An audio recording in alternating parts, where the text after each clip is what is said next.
7 хоног бүрийн энэш цагт хүүхдийн эрх хамгаалал нэвтрүүлэг сонсогч танд хүрдэг. Нэвтрүүлэгтэй хамт байгаа сонсогч та бүхэндээ баярлалаа. Бид өнөөдөр охид хүүгүүдийн ялгаа, эрх тэгш байдлыг хөндлөн зөвлөгөө мэдээлэл хүргэнэ.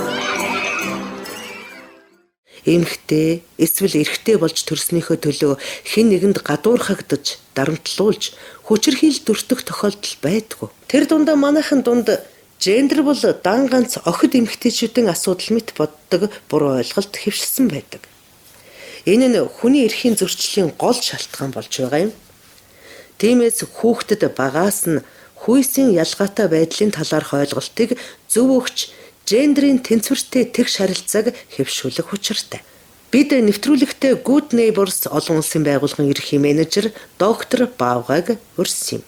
Эрэгтэй эмэгтэй ялгаагүй хүүхэд болгон ижил тэгш эрх эдэлж ижил тэгш байх нь бол аль ч хүүхдийн эрхийн асуудал болж байгаа. Энэ эрхээ эдлэхэд одоо эрэгтэй хүүхэд, эмэгтэй хүүхэд болгон адил тэгш байж чадж гин үгүй юу?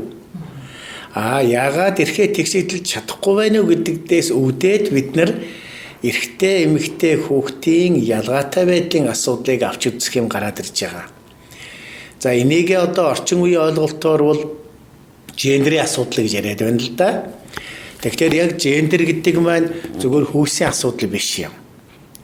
Тэгэхээр гендер гэдэг маань энэ эрхээ эдлэхэд тодорхой одоо нийгмийн үйл ажиллагаа, гэр бүлийн үйл ажиллагаа зэрэг бусад одоо нийгэм, соёл, гэр бүлийн бүхий л үйл ажиллагаанд оролцож байгаа. Тэр оролцооны байдал нь харилцан адилгүй байна уу үгүй юу? Гэр бүлдээ болоод одоо хамт олонныхаа дунд эзэлж байгаа нэр хүнд байр суурь нь харилцан адилгүй байна уу үгүй юу гэдэг нэгэсэнд оролцох боломж нь эрхтэгч байна уугүй юу гэдэг асуудал. Мөн тэдний нэр хүнд эзэлж байгаа байр суурь нь ижил тэгш байна уугүй юу гэдэг асуудыг л нийтэд нь бид нэр гендерийн асуудал гэж яриад байгаа юм. Анх гендерийн тухай асуудал орж ирэхдээ энэ бол эмэгтэй хүний асуудал, эмэгтэй хүний эрх ашгийг хамгаалах асуудал гэсэн ойлголцоор орж ирж байсан учраас манайхан жаахан ийм буруу ойлголт аваад гендер гэдэг бол зөвхөн эмэгтэй хүнтэй холбоотой асуудал юм байна гэдэг нэг ийм ойлголт завцсан юм аа. Энэ маань одоо бас буруу ойлголт юм аа. Тэгэхээр гендерийн асуудал бол эрэгтэй хүний асуудал, эмэгтэй хүний асуудал аль альнийг нь ижил тэгш хэмжээнд авч үздэг ийм ойлголт юм аа гэж.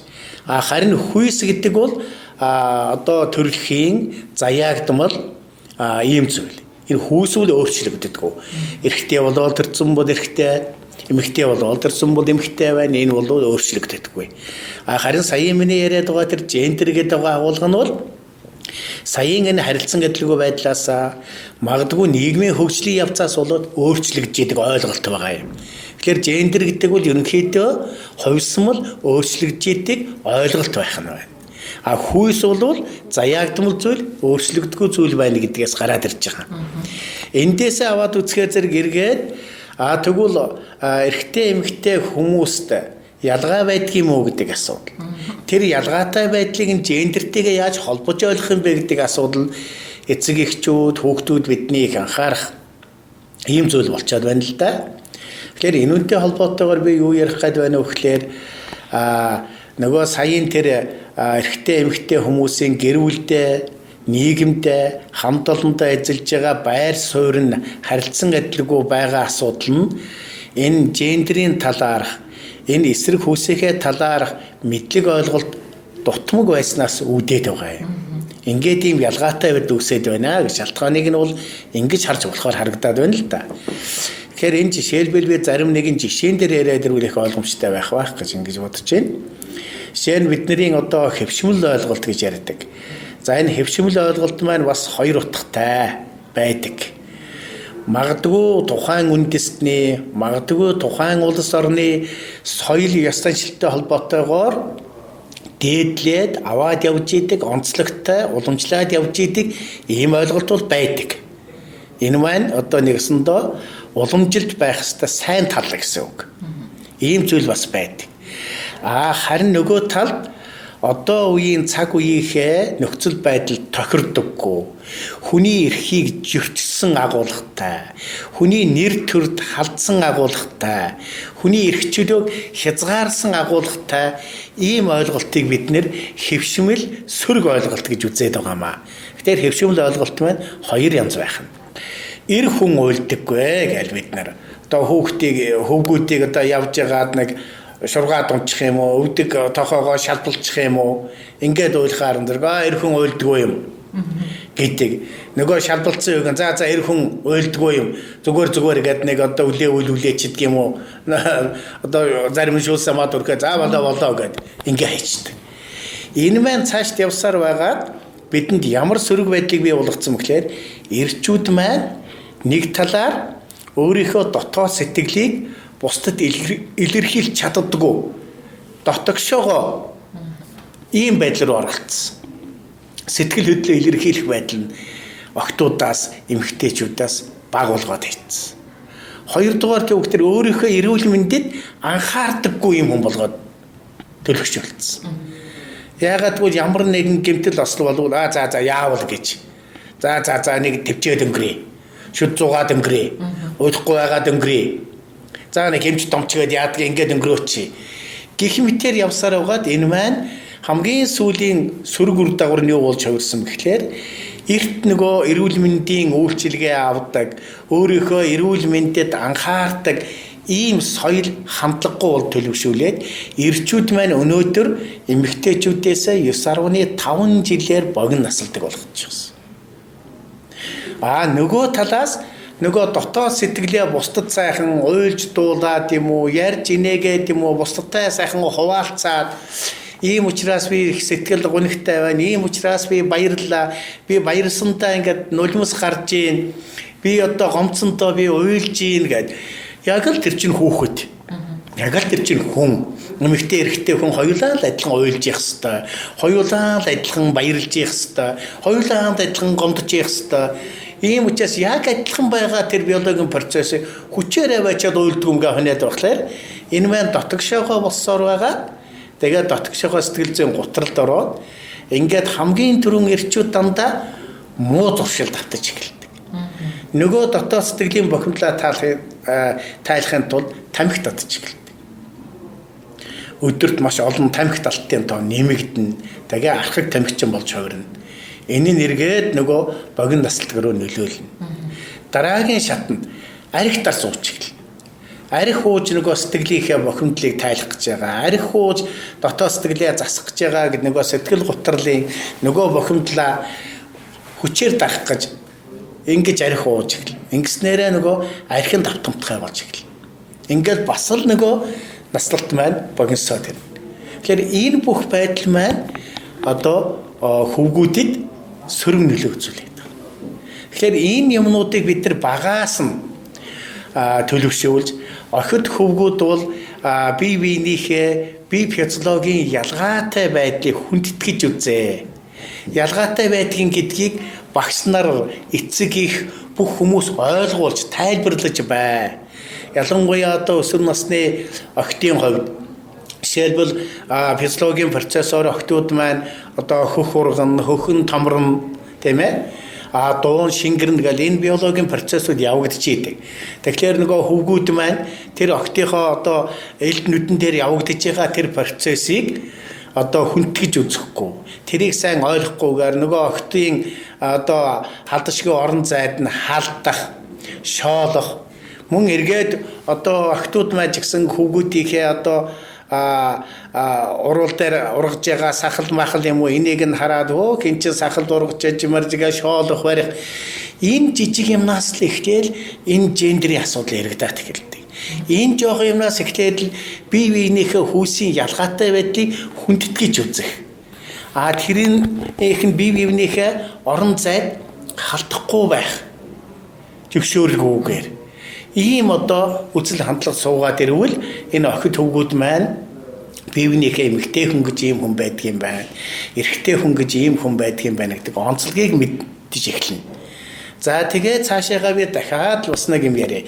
Энэ эрэгтэй эмэгтэй хүмүүсийн онцлог байдал чинь бол зөвхөн физиологийн төдийгүй бас сэтгэл зүйн хувьд бас онцлог ялгаатай байдаг. Энийг бас мэдрэх хэрэгтэй. Жишээлбэл охид бол их юмд гэрхай байна. Юмыг бол маш их анализ нэхуур хийн. Нэг одоо зүйлсийн хариултыг өгөхийн тулд охид бол бас олон талын юмыг зэрэг одоо нэг дурд өгнээд их чамбаа нэгтэлсэн ийм одоо хариулт өгж яхад хөвгүүд маань бол шууд шулуухан хариулт өгж явах. Эргээд тэр нь заримдаа эрсдэлтэй байдлаар ууж оруулж явах. Тэгээ энэ маань тэр сэтгэл зүй физиологи хоёрын процессын явцдаа ялгарч идэг, зарим нь хөгжиж идэг. Ийм одоо их онцлогтой. Тэгээ энэ бүгдийг охид хөвгүүд маань бас мэдэж байх. Аав ээжүүд, багш сургууль хүмүүжүүлэгчд маань энийг элен далангүй эл тод ярьж, зөвлөж, ойлгуул, таниулж байх. Энэ бүх зүйлс маань эргээд биевнийхээ эрхийг хүндэтгэх, биевнийхээ эрхийг зөрчихгүй байх, эрх чөлөөтэй байдлыг нь хүндэтгэж үзэх. Ингээд одоо хүмүүн болж төрснийх эрэгтэй эмэгтэй бүх хүмүүс ижил тэгш юм байна. Бүгдээрээ одоо ижил тэгш оролцчих ёстой юм байна. Аль алинд нь оролцох, хөгжих тийм боломж нөхцөлийг олгож өгчих юм л ирээдүйн гендер гэдэг байгаагийн ойлголт муу юм байна гэсэн ийм л одоо ойлголт хандлагыг төлөвшүүлэх ёстой болчиход байгаамаа л гэдгийг хэлээ да. Бүр цэцэрлэгээс нь эхлээл охтуудыг хүндэл гэж хүүхдүүдтэй хөвгүүдтэй сургадаг. Охтуудыг хүндэл, хамгаал, хайрал, халамжил гэж заадаг. Тэгэхээр энэ ойлголтыг зөв өгөх нь их чухал юм. Тий. Тэгэхээр энд бол ерөөсөө одоо яг нөгөө бидний яриад байгаа нөгөө гендер буюу эсрэг тэсрэг хүмүүсийн хоорондын харилцааны асуудал гэдэг юм гарч ирээд байгаа. Яг саяын энэ байдал хөгжсөний одоо үр дүнд бас юу төлөвшсөн бэ гэхээр эмэгтэй хүн халамжлагч байна. Асрагч байна гэдэг хэвшмэл нөгөө сөрөг буруу ойлголт чинь төлөвшсөн. Тэгээд том болоод ирэхээр айлын ихнэр болоод ирэхээр одоо хүүхдээ асрамжилж байдаг, халамжилж байдаг, эр нөхрөө асрамжилж байдаг, халамжилж байдаг гэдэг нөгөө биологийн үүрэг дээр нь нэмэгдээд гендерийн үүрэг нь нэмэгдээд ороод ирдэг. Ингээд нөгөө аав гэдэг хүний биологийн өөрийнх нь үр хүүхдээ адилхан одоо өсгөж хүмүүжүүлж явах үүрэг нь энэ гендерийн үүргээсээ болоод чөлөөлөгдөж эхэлдэг. Ингээд дан ганц их хүн, дан ганц эмэгтэй хүн хүүхдээ өсгөх, хүмүүжүүлэх, асрах, тойлох бүх юм руугаа одоо орж идэг. Ингээд эрэгтэйчүүдийн нөгөө үр хүүхдийнхээ төлөө тавих анхаарал халамж нь багасаад ирж идэг. Тэгээд эмэгтэй хүнийг асран халамжлагч гэж үзээд эрэгтэй хүнийг гэр бүлийг тэжээгч гэсэн ийм хэвшмэл ойлголтыг нийгэм бий болгочихсон. Энэ маань буруу хэвшмэл ойлголт. Гендерийн ялгаатай байдлаас нийгэмд үүсэх сөрөг үр дагавар олон болохыг доктор Баавга хэллээ. Өөрөөр хэлбэл гендерийн тухай буруу ойлголт тэнцвэргүй байдлаас үүдэн ядуу дорой байдал, ялгуурлан гадуурхал, үл хайхрах, үл хүндэтгэх, улмаар хүчирхийлэх зэрэг хүний эрхийн зөрчил үүсдэг байх нь. Тухайлбал хөвгүүд уйлж болохгүй, охтууд хөвгүүдийн тоглоомор тоглодгүй, охид хувцас завааруулдаггүй, цэвэрч байх ёстой. Хөвгүүд охтыг хүндэлдэг. Охид эмэгтэйчүүд гэрийн ажил хийх ёстой гэх мэт эцэг эхийн буруу хандлагаас энэ бүхэн эхлэлтэй. Улмаар гендерийн энэ хэвшмэл үзэл ойлголт ялгаатай үнэлэмж нь эрэгтэй эмэгтэй хүмүүсийн нийгмийн өмнө хүлээх үүрэг хариуцлага, эрх хэмжээг хязгаарлах төдийгүй эрх мэдлийн, хөрөнгө нөөцийн, нийгэмд эзлэх байр суурийн ялгууртай байдлыг үүсгэх эхлэл болдог байна. Иймээс гендерийн эрхтгш байдлыг бий болгоход хүн бүрийн оролцоо, зөв мэдлэг, цэгцтэй ойлголт нэн шаардлагатай. Энэ бүхэн эцэг эх таны мэдлэг, хандлага, зөв үлгэр дуурайллаас эхлэх учиртайг доктор Баавга хэллээ. Хүүгээ, охиноо ялгуурлалгүй эрхтгш боломжоор хангаж хүйсийн ялгаатай байдлыг хүлээн зөвшөөрч тэнцвэртэй харилцах, оролцоо идэвхийг адил тэнцүү ханган дэмжих энгийн харилцааг эрхэмлээрэй.